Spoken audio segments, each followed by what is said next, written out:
하나님 아버지께서 우리에게 주신 말씀은 요한복음 2장 1절부터 5절입니다. 페이지 144페이지가 되겠습니다.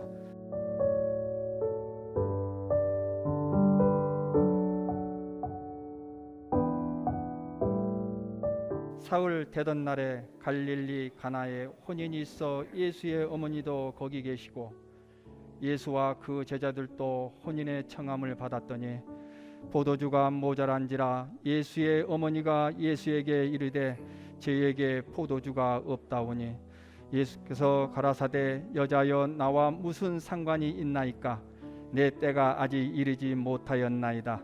그 어머니가 하인들에게 이르되 너희에게 무슨 말씀을 하시든지 그대로 하라 하니라. 아멘.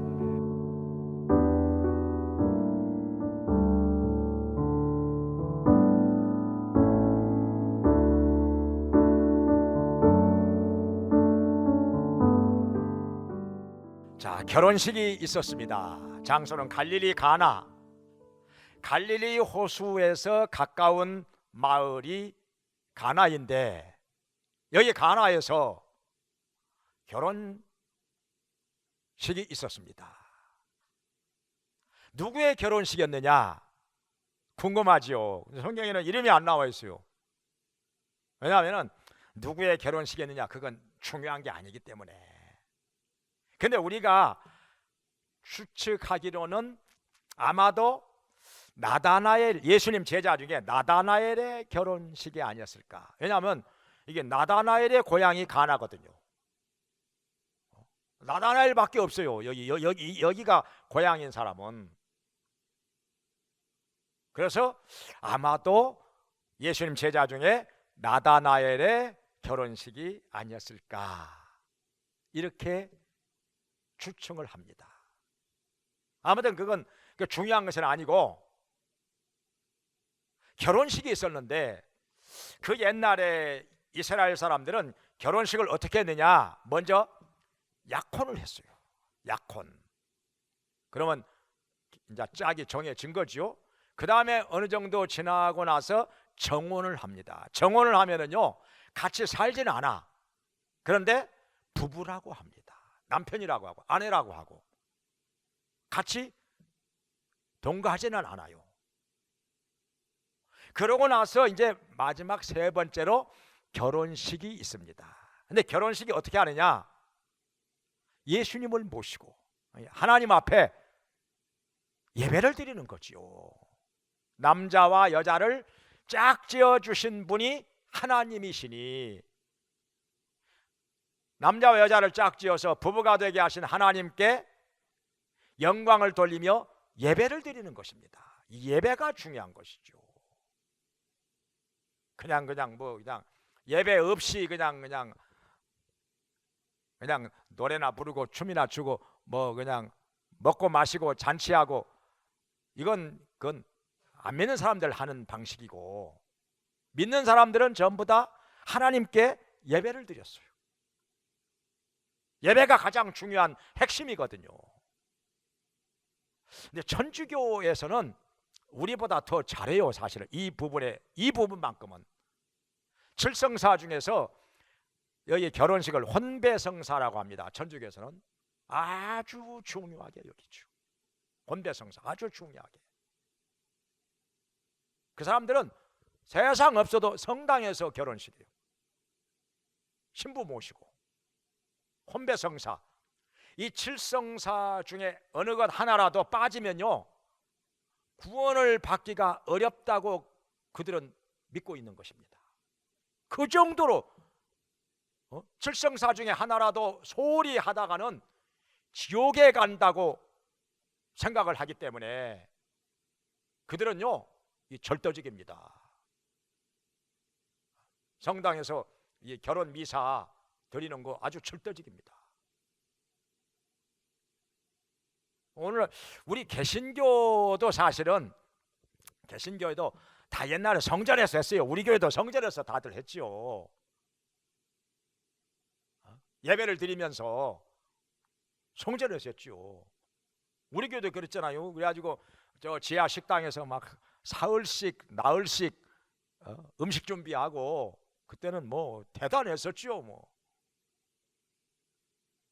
근데 오늘날은 그냥 예배라고 하는 개념이 그냥 아주 희미해져 버리고 엉망이 돼 버린 거죠. 오늘날은 그냥 엉망이 돼 버렸어요. 그냥 예수님 없는 결혼식이 많게 된 거지요.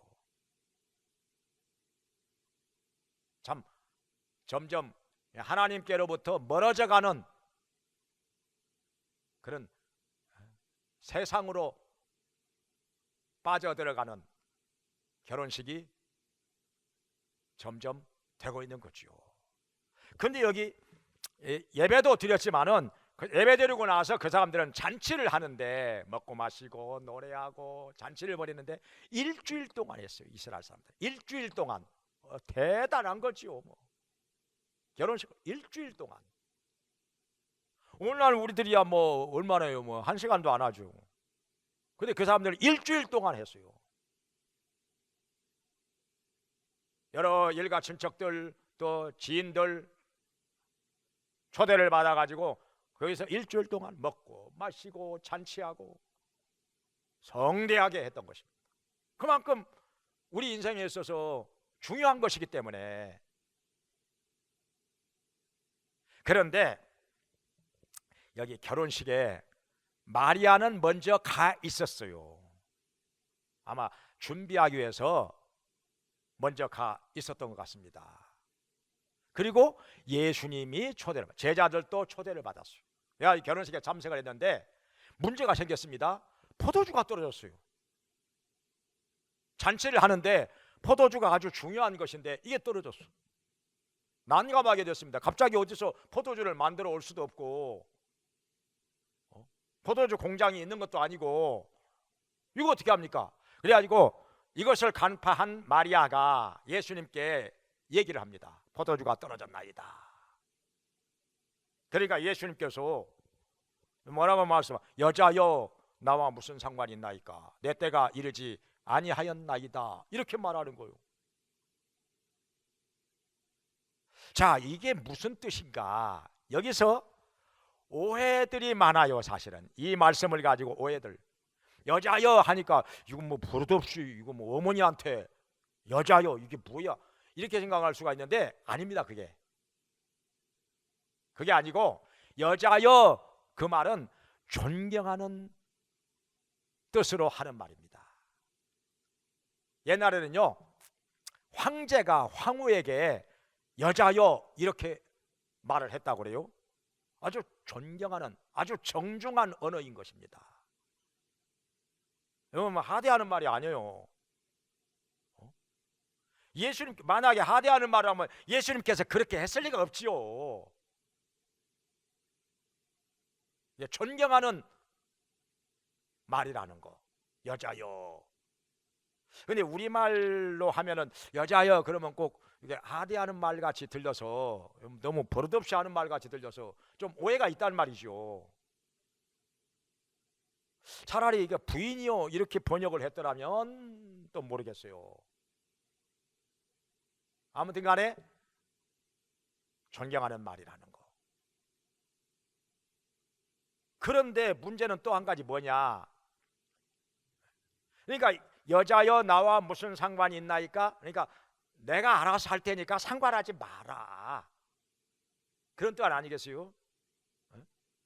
이건 내가 알아서 할 일이니까. 내 때가 이르면 내가 알아서 할 테니까 상관하지 마세요. 그 말이죠. 근데 이것을 또 천주교에서는 어떻게 해석하는 거 아니?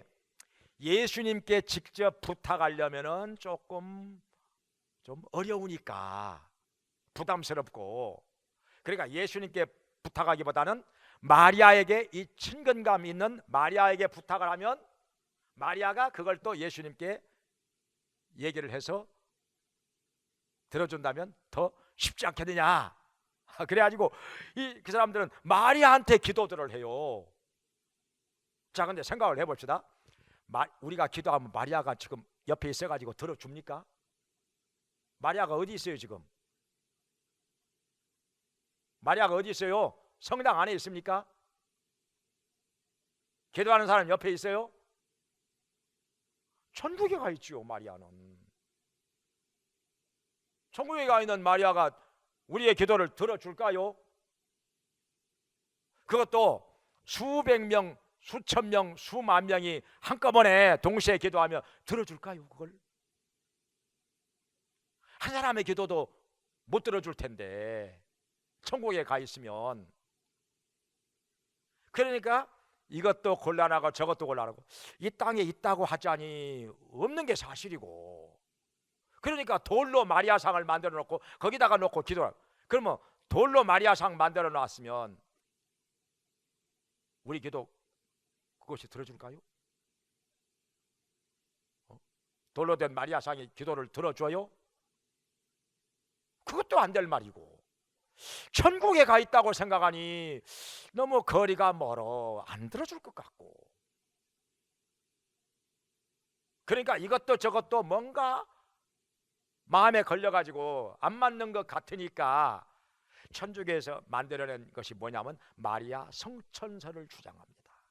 8월 15일을 마리아 성천일로 지정을 해가지고 기념을 하면서 지킵니다. 근데 성경에 마리아가 성천했다는 말씀 있습니까? 마리아가 성천했다는 말 있어요? 아무 데도 없죠. 그래가지고 또 뭐라고 하는 거니? 마리아를 신의 어머니라, 신모, 신의 어머니라.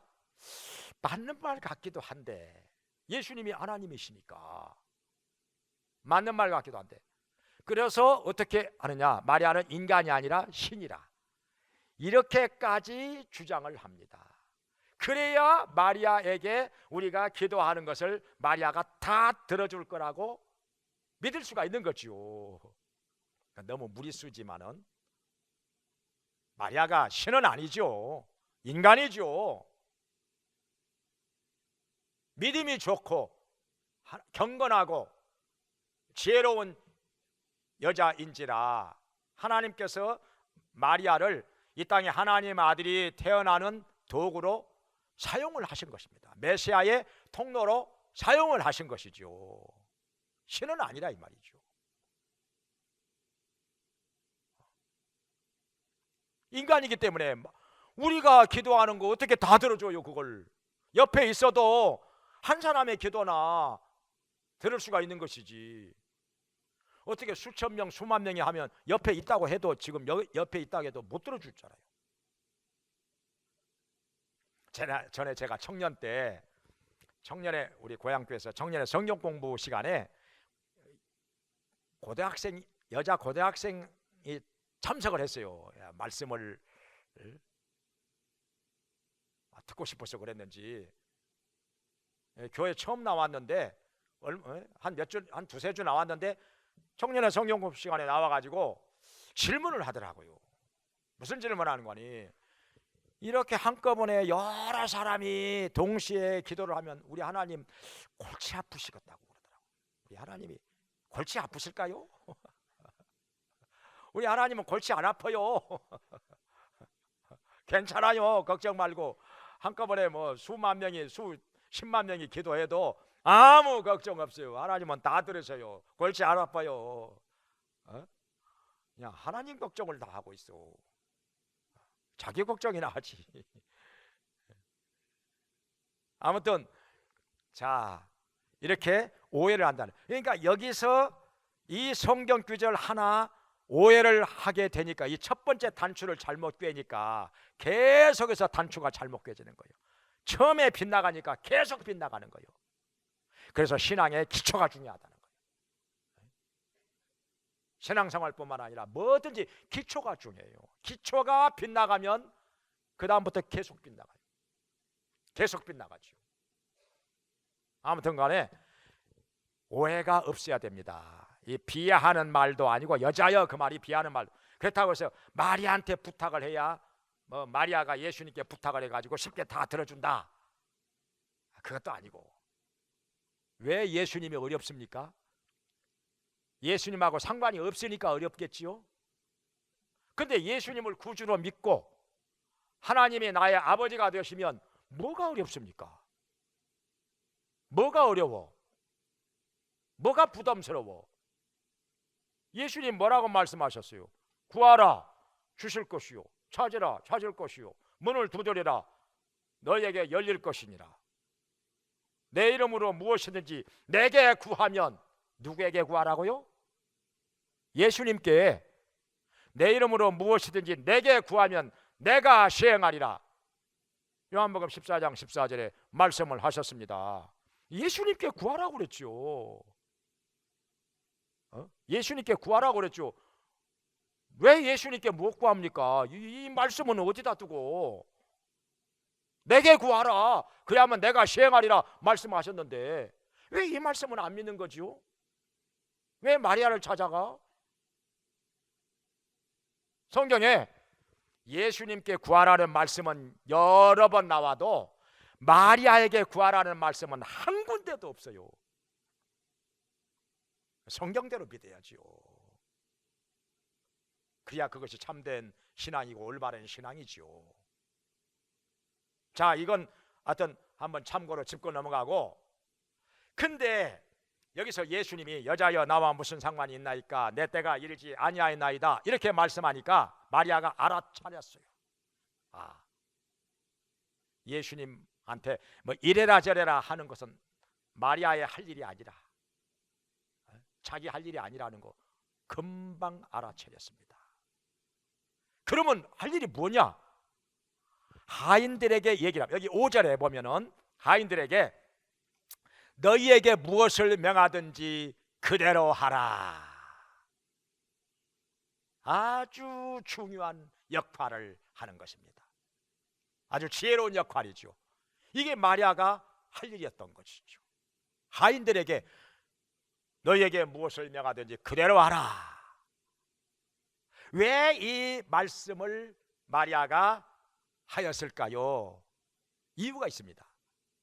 예수님께서는 어떤 기적을 행하시기 전에 항상 순종하는 자에게 기적을 행하십니다. 순종할 때 역사가 나타나요.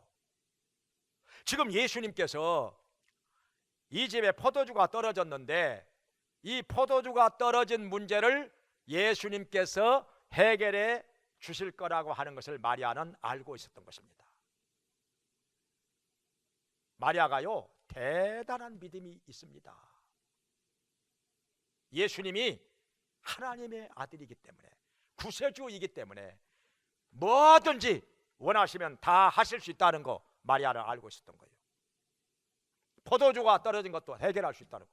그렇다고 예수님이 뭐 포도주 공장 사장도 아니고 포도원을 가지고 있는 것도 아니고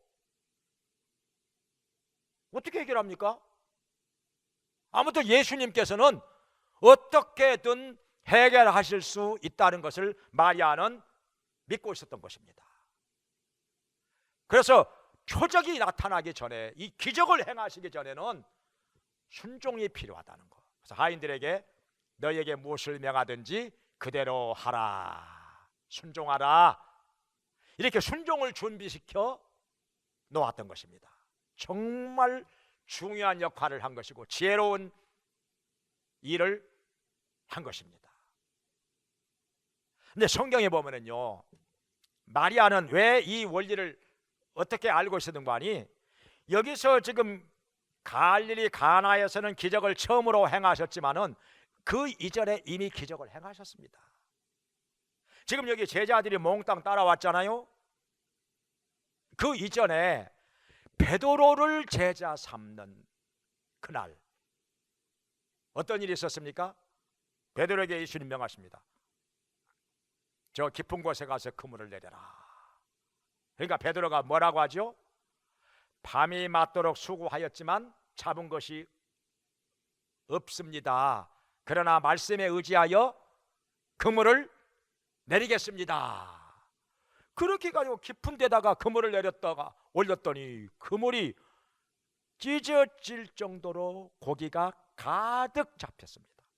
너무나도 무거워서 혼자서는 들어올 수가 없어. 그래서 옆에서 물고기 잡고 있는 야고보와 요한에게, 야고보야, 요한아, 이리 와, 나 좀 도와줘 해가지고 함께 그물을 붙잡고 영차 영차 해가지고 겨우 그물을 배 위로 들어 올렸더니 그물 안에 물고기가 가득히 엄청나게 많이 잡혀있다. 처음 봤어요. 처음 봤어요. 베드로가 충격을 받은 것입니다. 그래가지고 예수님께 가서 무릎을 꿇고 엎드려서 주여 나는 죄인으로소이다. 나를 떠나소서. 이렇게 막. 왜 이렇게 했는고 하니 베드로가 어렸을 때부터 물고기 잡는 어부 아닙니까? 그 오랜 세월의 경험보다 예수님의 말씀 한마디가 더 능력이 있다는 것을 체험하고 나니까 자기는 아무것도 아닌 거예요. 보잘것없어. 초라하게 짝이 없어. 나는 이게 뭐냐 이거. 어부로서의 그 수십 년의 경험 가지고는 물고기를 못 잡았는데 예수님의 말씀 한마디 그대로 따라서 순종하니까 이렇게 물고기가 많이 잡히니 이거 나는 뭐냐 이거 아무것도 아니지 않느냐. 내 수십 년의 경험이 예수님의 말씀 한마디만 또 못한 거 아니냐. 그래서 베드로가 주여 나를 떠나소서 나는 죄인으로소이다 이렇게 했던 거죠. 그러나 예수님께서는 두려워하지 말라. 내가 이제부터 너로 사람을 낚는 어부가 되게 하리라. 그냥 그때부터 제자가 된 거죠. 예수님을 따라다닌 거예요. 이게 소문이 다 났던 거예요. 마리아가 이걸 모를 리가 있나요? 에? 상식에 안 맞아도 경험에 안 맞아도 말씀에 순종해야 했더니 깊은 곳에서는 원래 물고기 안 잡거든요. 물고기가 거기는 별로 없어요. 얕은 곳에 육지 가까운데 물고기가 많죠. 그랬는데 상식을 뛰어넘어서 경험을 뛰어넘어서 예수님의 말씀대로 했더니 엄청나게 물고기가 많이 잡혔던 것입니다. 순종했더니 순종할 때 이런 기적이 나타난다는 거 이걸 마리아는 이미 알고 있었던 것입니다. 그래서 여기서 너에게 무엇을 명하든지 그대로 와라 순종하라고 준비를 시켜놓은 거예요. 근데 또 있어요. 성경에 보면 날 때부터 소경된 자도 예수님께서 어떻게 고쳐주셨는가 하니 진흙을 눈에다가 몽땅 발라 그러고 나서 실로암 못에 가서 씻으라 말씀을 하십니다. 참 이상하죠. 세숫대야에다가 물 떠다 놓고 여기다 씻어. 그럼 얼마나 좋아. 원래 친절하신 예수님, 사랑이 많으신 예수님인데 왜 이렇게 아니면 우물가로 데리고 가서 야 여기다가 씻어 여기서 씻어라. 그랬으면 얼마나 좋아. 그런데 저기 멀리 떨어진 예루살렘 변두리에 있는 실로암 연못 거기 가서 씻으라는 거예요. 참 어찌 보면 고약하지요. 앞도 보지 못하는 사람한테 그 먼 데까지 가서 씻으라는 거예요. 순종하기가 어려운 명령이었지만은 이 사람이 순종하였을 때 보게 되었더라. 할렐루야. 순종하였을 때 기적이 일어나요. 그것도 아무나 할 수 있는 순종 그건 뭐 누가 못해요. 그건 값어치가 없는 거죠. 정말 하기가 어렵고 힘들고 곤란하고 상식에 안 맞고 형편에 안 맞고 그래도 순종하였을 때 그때 기적이 일어납니다. 이미 구약 성경에서도 그런 내용이 나오죠. 자, 나만 장군 문둥병에 걸렸어요. 일국의 군대 장관인데 문둥병에 걸렸으니 살이 막 너덜너덜 썩어 들어갑니다. 눈썹도 빠져. 이러다가 좀 심해지면 이제 발가락도 떨어져 나가, 손가락도 떨어져 나가, 귀도 떨어져 나가. 어떻게 합니까 이거? 이스라엘의 엘리사 선지자가 병을 많이 고쳐준다는 소문을 듣고 찾아왔습니다. 선물을 많이 가지고 부하들도 데리고 동네 사람들이 웬일인고 하고 몽땅 구경하러 나왔는데 근데 엘리야는 안 나와. 엘리사는 안 나와. 여기서부터 자존심이 상합니다. 내가 일국의 군대 장관인데 이렇게 선물도 많이 가지고 왔는데 나보지도 않아. 그래가지고 사환을 시켜서 요단강 물에 가서 7번 씻으라. 자존심이 상하고 기분이 나빠서 이거 견딜 수가 없어. 막 화를 내면서 막 내가 목욕할 데가 없어서 여기까지 온 줄 알아? 우리 고향에는 이보다 더 좋은 강물 많아. 사람을 이렇게 부대접하는 거야? 나 갈 거야. 가자.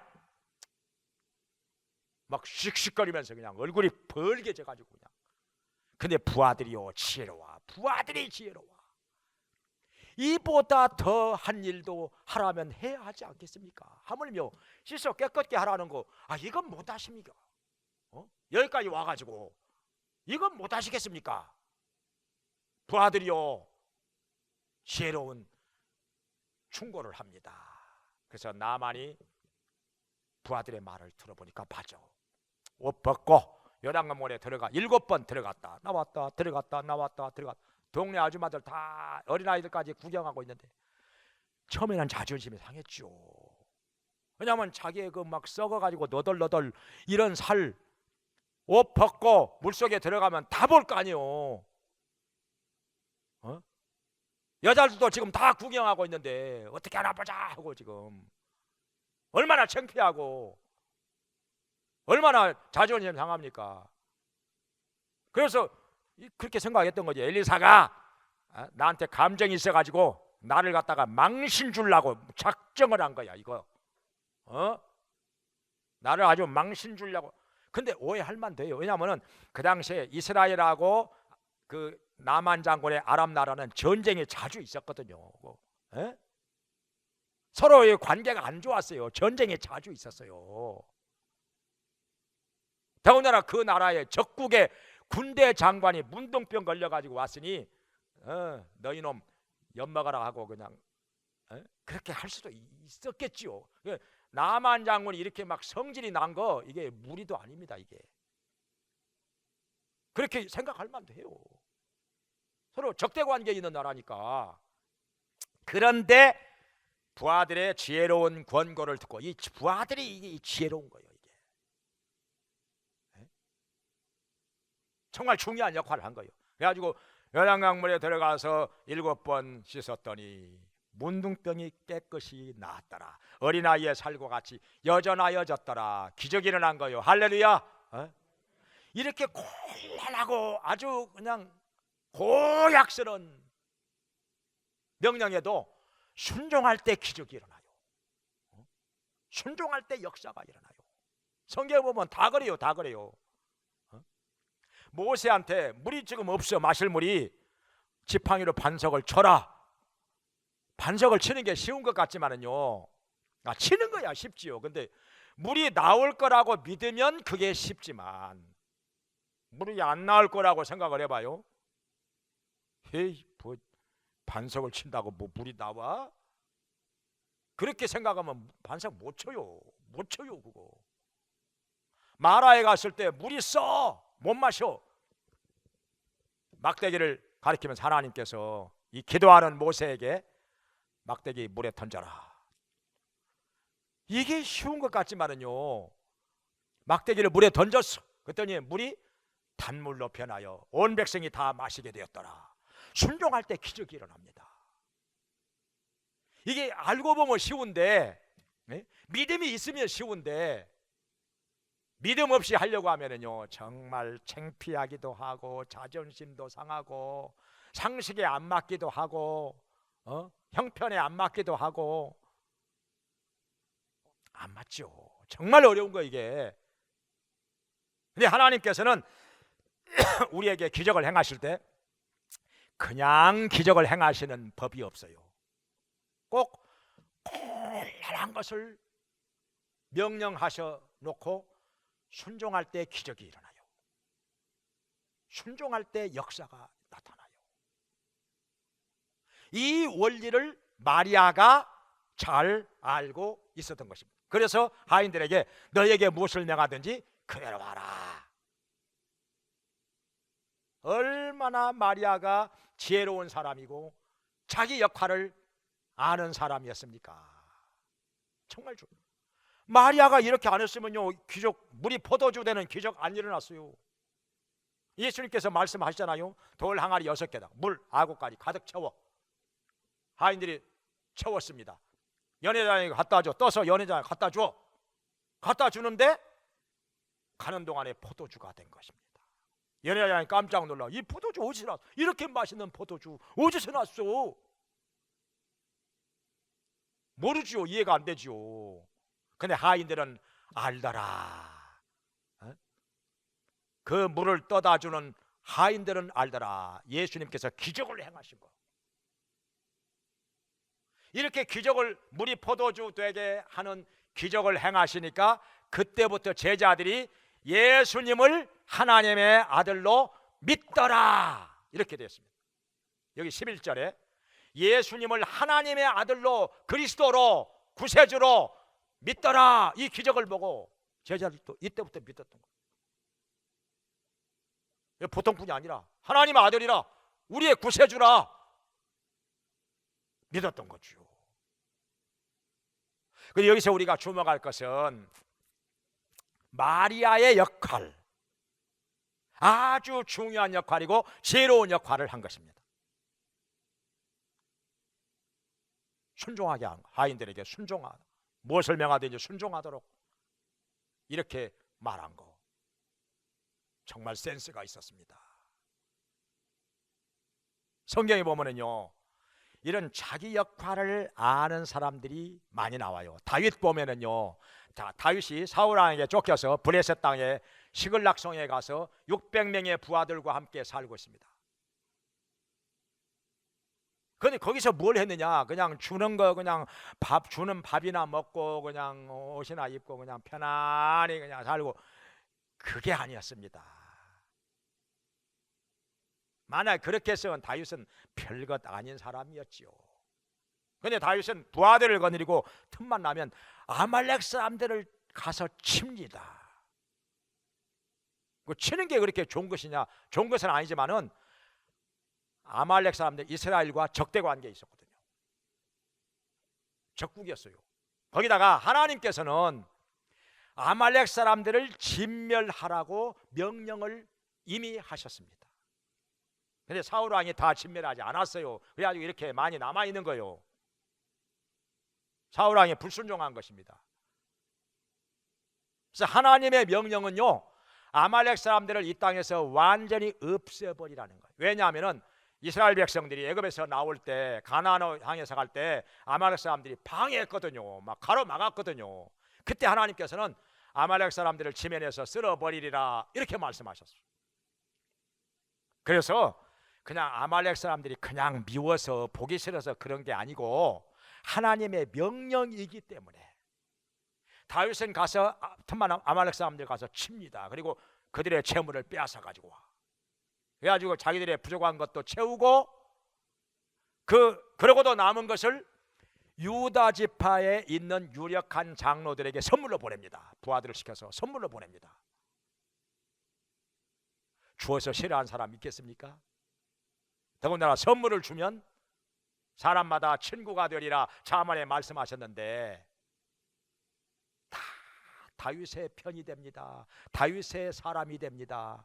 자기의 정치 기반을 그렇게 해서 닦아 놓았던 것입니다. 나중에 왕이 될 거 생각해서 지혜로운 거죠. 자기 할 일을 알았던 것이죠. 그런데 사울 왕은 어떻습니까? 해야 될 일은 안 하고, 해야 할 일이 뭐예요? 국방력을 튼튼히 해가지고 나라를 풍성하게 만들어야지요. 왕이 할 일이 그거잖아요. 근데 그건 안 하고 죄 없는 다윗을 잡으려고 군대를 동원해서 쓸데없는 일만 했어요. 국력을 소모했어요. 나라가 쇠퇴해졌던 것입니다. 그러다가 어떻게 됐어요? 브레셋과의 전투에서 패하고 세 아들과 함께 하루 동안에 다 죽습니다. 사울왕 다 죽어요. 밀어냈던 거지요. 지혜로운 사람은 어떤 상황에 처하여 있든지 자기 할 일을 알아서 역할을 합니다. 자기 역할을 해요. 그런데 지혜가 부족한 사람은 어떻게 하느냐? 구경만 하고 앉아있어. 그리고 시키는 일만 해. 그건 지혜가 부족한 거예요. 근데 지혜가 아주 없고 미련한 사람은 어떻게 하느냐? 할 일은 안 하고 쓸데없는 일만 해. 엉뚱한 일만 해. 사울왕 같이. 이건 지혜가 아예 없는 사람이죠. 셋 중에 우리는 어느 쪽에 속하여야 되겠습니까? 또 여기 보면은 예수님께서 광야에서 이렇게 사람들을 여러 시간 동안 가르쳤는데 먹을 것이 떨어졌어. 너희가 먹을 것을 주어라. 배가 고프니까 먹을 걸 주어라 하니까 빌립은 어떻게 했어요? 이 많은 수를 다 먹이려고 하면은 200데나리온이나 돈은 많은 돈이 들어가고, 그 돈이 있다 할지라도 그 많은 빵을 한꺼번에 구할 데가 없습니다. 빵 공장 없어요. 근데 이건요, 똑똑한 것 같지만은 그 하나만 안 소리예요. 누가 이런 말 들으려고 예수님께서 그렇게 말씀하셨을까요? 그게 아닌데. 그게 아닌데. 그 정도 계산 누가 못해? 그런 말 들으려고 너희가 먹을 것을 주어라 말씀하신 것이 아니죠. 근데 안드레 어떻게 했습니까? 안드레는 어린아이에게서 구운 생선 2마리, 보리떡 5개 가지고 예수님께 갖다 드립니다. 왜 갖다 드렸을까요? 기적을 기대하고서. 만약에 기적을 기대하고서 갖다 드린 것이 아니라면은 이 안드레가 진짜 멍청이죠. 바보죠. 이거 가지고 어느 코에 붙여. 지금 남자만 5,000명이 넘어가는데, 아니 보리떡 5개 가지고 구운 생선 2마리하고 이거 가지고 이게 5,000명이 넘어가는데 이거 어떻게 먹으라고 이걸? 이걸 어떻게 녹두알 만큼 쪼개 가지고 먹어도 아마 다 못 먹어. 다 맛도 못 보겠죠. 5,000명이 넘어가는데, 여자와 아이까지 하면 5,000명이 넘어가는데,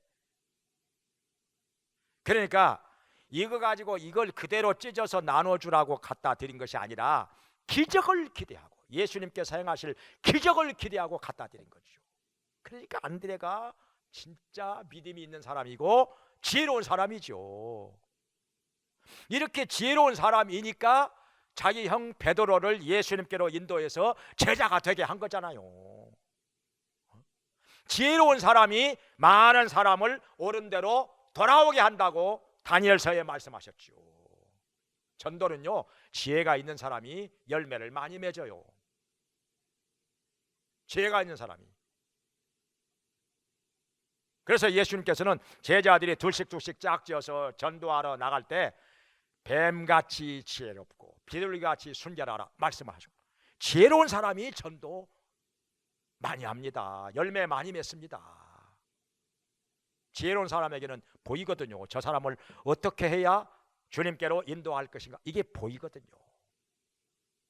어떤 말씀을 전해야 할 것인지, 아니면 그냥 와보라고 해야 될 것인지, 그냥 강제로라도 그냥 끌어다 놔야 될 것인지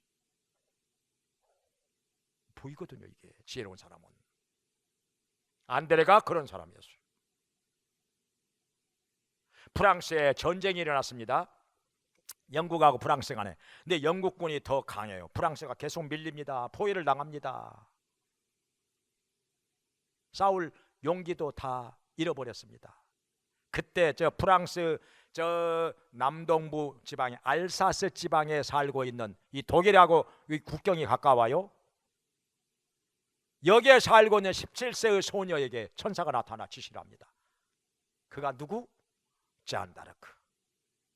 천사의 지시를 받고 이 소녀는 분연히 일어나서 전쟁터로 뛰어갑니다. 이 17세의 소녀가 전쟁터로 뛰어가 천사의 지시를 전합니다. 그리고 용감하게 나가서 싸웁니다. 프랑스 군인들이 용기를 내가지고 싸우는데 영국군이 패배합니다. 영국군이 퇴각하였습니다. 나라를 구한 소녀가 되었던 것입니다. 그래서 프랑스 사람들은 이 잔다르크를 얼마나 존경하는지, 프랑스 가서 이 성당에 가보면요, 대부분의 성당에 잔다르크 동상이 다 세워졌어요. 잔다르크 동상이 대부분 성당마다 다 세워졌어요. 지금도 기억하고 존경하고 있다는 거죠. 근데 여기서 보면은 마리아의 중요한 역할이 나오는데, 마리아가 얼마나 지혜로운 사람인지 우리가 성경에서 알 수가 있습니다. 뭐냐면은, 자, 천사가 나타나서 정혼한 마리아에게, 아직은 처녀입니다. 아직은 동침하지 않았어요, 요셉하고. 그런데 천사가 나타나서 메시아가 나오리라, 구세주가 나오리라, 이렇게 말하니까 얼마나 놀랬겠습니까? 나는 아직 처녀인데요, 남자를 알지 못하는 처녀인데요 하니까, 그럴지라도 하나님의 능력은 능치 못할 일 없느니라. 하나님이 하시면 다 돼. 아들이 태어날 거야, 구세주가 나올 거야 하니까, 그때 마리아가 한 말이 뭐냐면은, 여기 누가복음 1장 38절에서 주의 계집종이 말씀대로 이루어지이다, 이렇게 말을 합니다. 그러고 나서 예수님을 낳습니다. 얼마나 믿음이 좋고 지혜로운 사람이지. 왜 그런 거 아니? 사가랴라고 하는 제사장하고 비교를 해볼 수가 있어요. 침례 요한의 아버지 사가랴 제사장. 사가랴가 제사를 드리고 있을 때 천사가 나타나서 너 나이가 많아 늙었지만은 아들을 낳으리라 하니까요, 그때 사가랴는 뭐라고 했는 거 아니? 내가 이를 어찌 알리요? 그 천사가 하는 말을요 부정을 했습니다. 나이가 이렇게 많아가지고 늙었는데 무슨 아들을, 천사가 하는 말을 농담으로 들었어요. 그러니까 천사가 화가 나가지고 너 아들을 낳기는 낳았는데 낳을 때까지 너 벙어리가 되어서 말을 하지 못하리라. 진짜 벙어리가 되어버렸어요. 아들을 낳아가지고 이름 질 때까지 입이 안 풀리는 거예요. 입이 딱 굳어가지고 말을 못하게 됐어요. 근데 마리아는 똑같은 상황에서 주의 계집종년이 말씀대로 이루어지이다, 이렇게 말을 해요. 정말 믿음이 있고 지혜로운 말을 했던 거죠. 그리고 또 한 가지, 마리아가 어떤 일이냐면 누가복음 2장에 보면은 들에서 양을 치던 목자들이 천사의 지시를 받고 베들레헴에서 구세주가 태어났다 하니까 달려가 말구유에 예수님이 누이신 것을 보고 찬송을 합니다. 하나님께 영광을 돌립니다. 그리고 이 모든 그 천사가 지시한 말들을 다 얘기를 합니다. 근데 여기서 마리아가 어떻게 했는가 하니, 이게 누가복음 2장 19절에 보면은 그 모든 말을 지키어 생각하더라, 다 기억에 담아 두었더라, 그 말이죠. 이것뿐만 아니라 예수님과 관계된 그 많은 사건들, 그 많은 말씀들 전부 다 머릿속에다가 기억을 합니다. 성경에 아무리 봐도 메모했다는 말은 없어요. 마리아가 그를 몰랐는지 어쩌는지 다 그냥 기억을 했다는 말씀만 나와요. 이걸 다 기억을 했어요. 이거 보통 사건이 아니라 기억을 했어요. 그래가지고 어떻게 하냐면 나중에 누가라는 사람을 만납니다. 늘 바울과 같이 다니면서 바울을 이렇게 돕던 바울의 동역자 누가를 만나가지고 다 얘기를 합니다. 그래가지고 누가가 기록을 해요. 그게 뭐지요? 누가복음이 됐죠. 누가복음이 됐어요. 그러니까 누가복음은 마리아의 구전이라고 합니다. 마리아가 다 이렇게 구술을 해서 그걸 받아 적어, 이게 누가복음이에요. 마리아가 없었더라면 누가복음 안 나왔겠죠.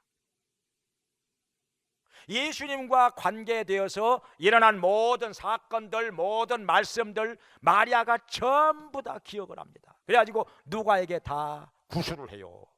받아 적어요. 이게 누가복음이 된 것입니다. 얼마나 중요한 것입니까? 누가복음이 오늘날에.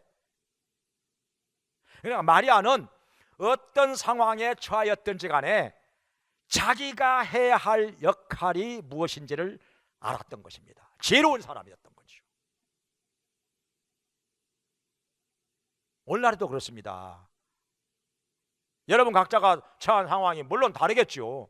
근데 내가 처한 상황에서 지금 내가 해야 할 역할이 무엇이냐, 내가 지금 할 일이 무엇이냐, 이것을 찾아서 능동적으로 적극적으로 하는 사람, 이 사람이 지혜로운 사람이고, 이런 사람이 역사의 주인공이 됩니다. 기적의 통로가 됩니다.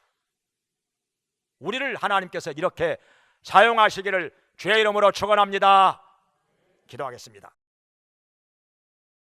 은혜로우신 하나님 아버지, 저희들도 마리아처럼 어떤 상황에 처하였든지 내가 해야 할 역할을 알게 하여 주시고, 지혜로운 역할을 능동적으로 감당하게 하여 주시옵소서.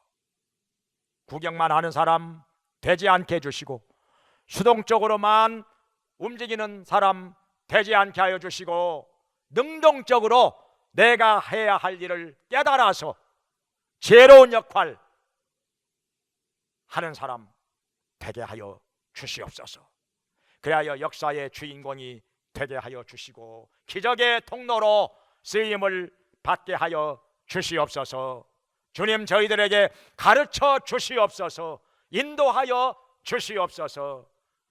주님의 뜻을 행하게 해 주시고, 지혜로운 역할을 감당하게 하여 주시옵소서. 예수님의 이름으로 기도합나이다.